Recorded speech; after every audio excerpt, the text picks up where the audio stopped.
Alright guys, so this is what Hushmail looks like. Now Hushmail is a little bit weird because it segregates things into personal use and business use. Now a lot of email providers kind of have these options, but Hushmail kind of segregates what features you're going to get with both. So for personal use, it should be good for most people. However, most noticeably, you are going to missing out on custom domain support, which is only included in the business plan, which is actually a bit more pricey. Let's see, you got to click on this and then it will take you, I think, to the pricing plan. Come on, there we go. So it's going to be $10 up front, I guess, and $6 per month, which is pretty pricey. So I really wouldn't recommend this plan. It's going to be pretty expensive for email provider, especially since other options out there do give you custom domain support, maybe for €1 or something a month. So not really sure why they're pricing it this way.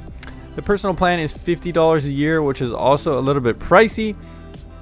The good thing here though is that you do get a lot of storage. 10 gigabytes of storage is quite a good amount, so it is a little bit more than Proton Mail. So Proton Mail has 5 gigabytes of storage, around $48 a year. Hushmail has twice that for the same price. So it's not really like the most expensive, but again, there are cheaper options out there, I think, especially when you consider what you're paying for to get the custom domain support. Alright guys, so this is what Hushmail looks like, and overall, its application design is okay. They do have a mobile app, which is cool to use, and that also comes with two-factor authentication.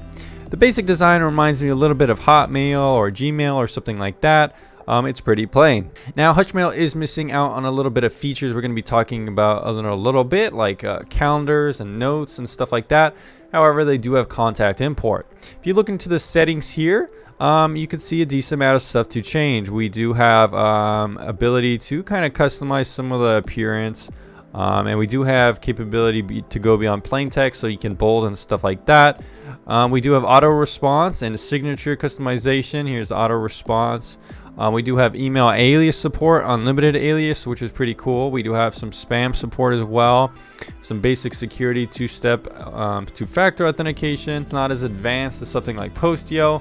Doesn't have quite as many features as some of the other options out there. Maybe kind of, I would say that Hushmail is kind of similar to Tutanota in that, it doesn't have full support for calendar and some of these things. However, Tutanota is newer than Hushmail, so I'm not sure if Hushmail is ever too interested in adding those features. Alright guys, let's go and take a deep dive into the total list of features and see what you're going to get for what you pay for. So in terms of features, Hushmail does things pretty well, not as good as some other encrypted email providers, unfortunately. Now they do have an open source design, they do have full IMAP support, so it will work with email applications and their app as well. The only bad thing though is that Hushmail does not support address book, calendar, or notes, whereas some providers like Postio provide all three. They do have auto bounce, spam filter, contact import, and they do have a pretty good storage capacity, but it is a little bit pricey to get it. They do have the capability to go beyond text formatting, so you have bold and italics and things like that. Very easy to do. They do have filtering and search capabilities, and you can edit your signatures, but they do not have encrypted cloud storage, which is pretty unusual, however. In terms of the security features, they have OpenPGP support, which is pretty standard. They don't have self-destructing emails, which is a little bit unusual. Proton Mail kind of takes the lead in that department. However, they do have two-step verification, unlimited alias email support, which is quite cool. Not every encrypted email provides you unlimited. Some provide you with like 2 or 3. But unfortunately, there's no way to encrypt all metadata like we've seen with Postio's unique perfect secrecy kind of encryption model. And they also support OpenPGP with, a plugin. So that's what you have here for Hushmail. Overall, not bad. So Hushmail kind of has a weird reputation. It seems like a lot of people kind of don't like it because they've given up stuff to the United States, and you could find a couple Reddit posts kind of discussing that. And this guy's saying we shouldn't trust any encrypted email provider, so whatever the flavor of the month is, they're all kind of the same. At the bottom line is that if you're a criminal and using these services and somehow the agencies find you, these email services will give up information about you. In this case, this guy's saying how Hushmail is based in Canada and actually gave up information to the United States. But again, we've seen in a lot of cases where various email providers have given up information to spy agencies.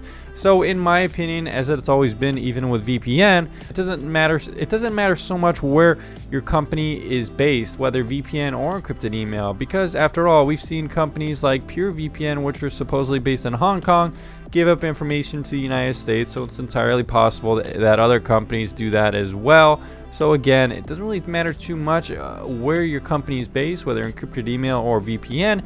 Instead, it's more about, your threat model. You shouldn't be using these services if you're a criminal, because it's not really what they're designed for. They're designed for privacy and anonymity and protect you against ad tracking and various things like that. But at the end of the day, they're not going to be, some kind of legal protection. And all these services are quite clear that they aren't going to be giving up your information if requested. Now, some email providers like Postio could, maybe perhaps provide more protection in that they encrypt, the subject and stuff like that, whereas these ones are using PGP encryption. But it could be, a technical debate in terms of that, so I don't want to get into that too much. Overall, though, besides these kind of complaints from users, I don't think Hushmail has too bad of a reputation. It's just kind of middle of the line. Alright guys, so for the final Hushmail review, we're going to give it a 3.25 out of 5, making it a tier 2 email provider at VPNTierList.com's encrypted email section. Now, why is this? Well, as we went over already, the pricing is a little bit weird. There's no free, way to use Hushmail. You have to go through the free trial. It is a 2-week free trial, which is good, and you also don't have to implement billing information. However, there are encrypted email options out there with free versions. Of course, not with as many features, but there you go. Additionally, to get most of the features like custom domain support, you have to purchase the business edition, which is a little bit annoying and actually quite pricey indeed. In terms of security, Hushmail is pretty good. It doesn't check all the boxes, and in terms of features, it's missing some fundamental features like calendar, notes, and things like that. However, some other encrypted email providers are also missing similar things. In terms of reputation, Hushmail doesn't have the best reputation. A lot of people don't really like it because it's kind of known as an encrypted email provider that gives information to the feds. However, if you're not a criminal, I don't think this should be too much of an issue for you. I think it's a decent private encrypted email option. Now, it's not my favorite. It feels a little mediocre in some aspects, but it's solid. Anyways, guys, thanks for checking out this review, and I'll see you again on the next encrypted email review, or stick around on the channel to learn more about VPN and why you should use one and which one to use.